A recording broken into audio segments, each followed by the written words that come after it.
Greetings to all, and welcome to Tahiti Monday. This is going to be a supplemental series called Know Your Tiles. We're going to go over the tiles that are in each difficulty setting. How the game works is that there is a set map pool for each difficulty, changing every 8 levels, and those maps are procedurally generated from that tile set. So, let's get right into it. This is going to be the first half of what I call the early grays, levels 2 through 7. As level 1 is just an introductory level, these will be the tiles that are starting at level 2 and carry through level 7. Just as a quick disclaimer, I'd like to point out that these are my names for these tiles and may not be the actual official names of these tiles. To begin, there's only one starting piece and one finishing piece, so these are the only 2 pieces you'll see at the beginning and end of each level between levels 2 and 7. Next up are the standard pieces, including the straight flat piece, the narrower, the left turn, and the right turn. The next set of tiles contain obstacles that you need to avoid throughout your run. These include the octagon, the square, the squares plural, and the crescent piece. Finally, there are 2 bridge tiles, the single bridge and the double bridge. While most tiles are pretty straightforward, I would like to take just a little bit of time to go over the more tricky tiles in a little more detail. Corner pieces are very useful pieces, but you have to use them properly. One thing to note about corners is that they are not actually straight corners, but rather small, straight segments pieced together in a round section. This will cause your marbles to split into groups based on which flat piece they're coming off of. As you can see here, the marbles are actually forming into 2 separate diagonal lines, having come off of those 2 straight pieces. So what you need to do is hold both directionals to stay in the corner, and then slightly drift to one side or the other and hit the exit. You'll need to wait till you're past the last small bend before you get your marbles off of the edge in a perfectly straight line, and that can get you into the rest of the map.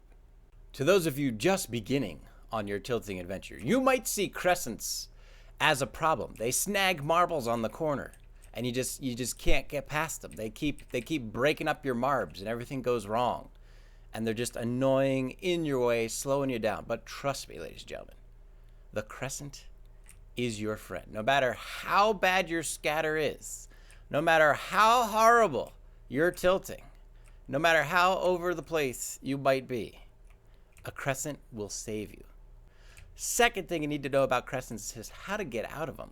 Getting out of crescents is very important, especially later on when you don't have corners to rely on, getting you through the map.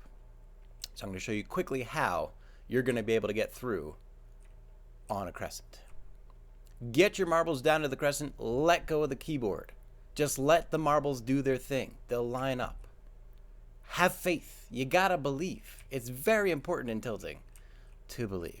Get them as close together as you can. Hold just one direction at a time. Usually towards the bottom of the crescent is the best way to do it.